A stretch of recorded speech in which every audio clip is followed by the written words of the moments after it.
Table 11.2, lower respiratory tract. So we're gonna start where we left off. So remember, here was our laryngopharynx. Then this portion becomes our larynx. And the first guy that separates off our larynx, this is a side profile, this is our epiglottis. Now our epiglottis is, if you remember, elastic cartilage, but here's another model that shows a depiction of it like this. Or if we're looking at it as a whole, this whole thing is the epiglottis.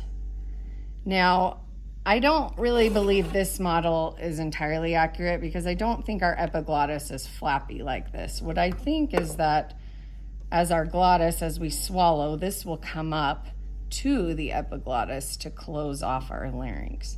And this is pliable, which allows that connection to close off. I don't think this is totally flexible like that. So that's my 10 cents on that. But our epiglottis, we'll go back to here, is protecting our larynx, which we know we want no food to go into the larynx. We want it to go down to the esophagus. So we have in here, and I'm gonna skip a little bit. I know I'm not going exactly in order, but I want to just make sure we understand some of these next terms. So I'm gonna skip rhizoglottis just for a second. Our glottis is the tube running through the larynx. So if you see down there, we see some sharp things coming in, but the whole tube that runs through that vocal area is called our glottis. Now within our glottis, we have two vocal cords. Well, we have two sets of two vocal cords, so two pairs. The bottom one that is it sticks out a little more prominently. So just showing you that angle. The bottom one is the only one that actually does something. This is the only one that creates movement. This one is called our true vocal cords or our vocal ligaments. You get the option to decide. And true meaning it's the only one that is effective in doing anything. Our false vocal cords are the ones on top. They create a little bump here and they don't move. They just are there and provide an air current off that down. So why I bring that up and why I'm going out of order is because, so remember the glottis goes through the entire tube. But if you can see, I don't know if Caitlin can do her magic here, the two true vocal cords you should see in there being the sharpest things that go through. The space just between the two true vocal cords we would call the rhizoglottis. This is the only part of the glottis that is actually going to change in diameter. And so that is why it has its own specific name. So if I open this up again, I'm talking about the space between this true vocal cord and the other true vocal cord. So it's just this area right here that will change shape when we talk and do different things. We get all these vibrations off of these two true vocal cords and they fluctuate and go out and in and out and in and out and in. So that rhizoglottis is going to get bigger, smaller, bigger, smaller. Then we have some cartilages. So the cartilages that we are going to talk about, I'm going to show you on here. I'm going to show you on here. I'm going to be really thorough about this just so you can really understand what we're looking at. So thyroid cartilage, that's something you have all called your Adam's apple. And on that, we have this point right here at the front called the laryngeal prominence. Now, this is a funny question I get a lot, but do women have an Adam's apple? Yes, we absolutely have thyroid cartilage. Everyone has thyroid cartilage. This laryngeal prominence tends to be more prominent in males because the angle is sharper of the thyroid cartilage. So this will stick out more in males than in females. Females have a wider angle and so not as pronounced. But everyone has thyroid cartilage. So you can see this is big in front, but if we turn around, do you see how it stops? So in back, no thyroid cartilage. So if I'm looking at a side profile here, I have this big cartilage in front. This is a mid-sagittal view. So in front, this is my thyroid cartilage. In back, it's not there. So nothing here is a thyroid cartilage, because if you remember, we stopped. So if I'm in the middle, no thyroid cartilage in the middle. And then if I'm looking at this big model here, it's just the big cartilage right here. That's our thyroid cartilage. Our cricoid cartilage, and yes, I'm going out of order again, but this makes more sense to do it this way. Our cricoid cartilage is going to be small in front, and then as I wrap around back, do you see how it gets bigger? So mid-sagittally, if I'm looking at this one cuts off. There's some other models that show this a little better, but down here, this would be cricoid cartilage. And then in back, we have a big cricoid cartilage. So small in front, big in back. And showing you on this giant larynx here, we have small in front, big in back.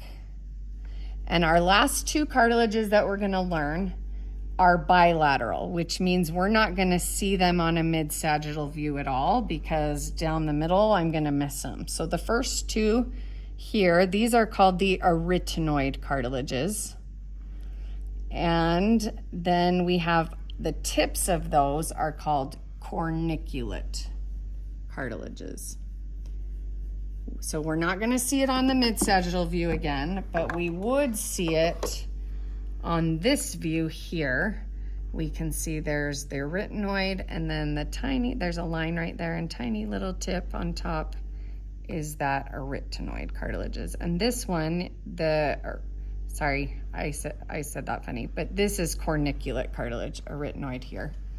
This arytenoid cartilage is covered by muscle, so we don't really see it that well on that side.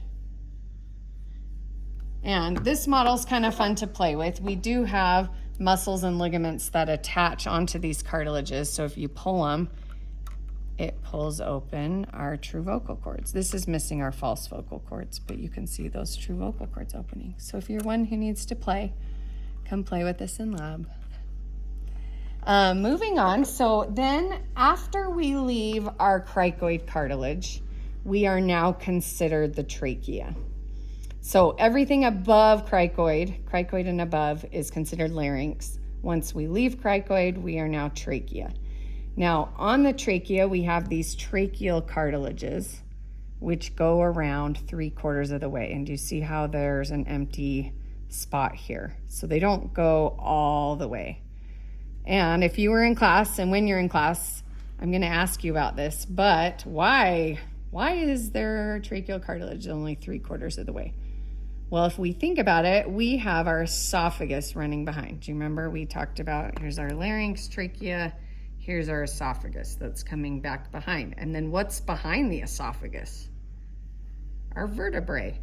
Well, if we swallow food, if we swallow too much food, some of us like to eat large amounts and make big swallows. Well, there's no room for that to go, or our food will get stuck. So it's nice that these tracheal cartilages allow some space here for our esophagus. If we swallow too big of a bolus, then it can start to inhabit some of that space in the trachea and take up that room.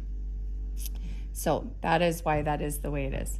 Now the carina, if I was on the inside of the trachea, right at the base, right where I'm gonna split, that's the carina. And do you see there's this little underwear right here? It looks like little whitey tighties. Anyway, that is that bottom area right before we split. That's the carina. Then we start our bronchial tree. Now our bronchial tree makes splits and splits and splits. So we first have the main bronchus. We have a left and a right main bronchus, which is going to just split us off into our right lung and our left lung. Then we have a lobar or secondary bronchus, which is going to split us off to the lobes. Now, the right lung has 3 lobes. The left lung has 2 lobes.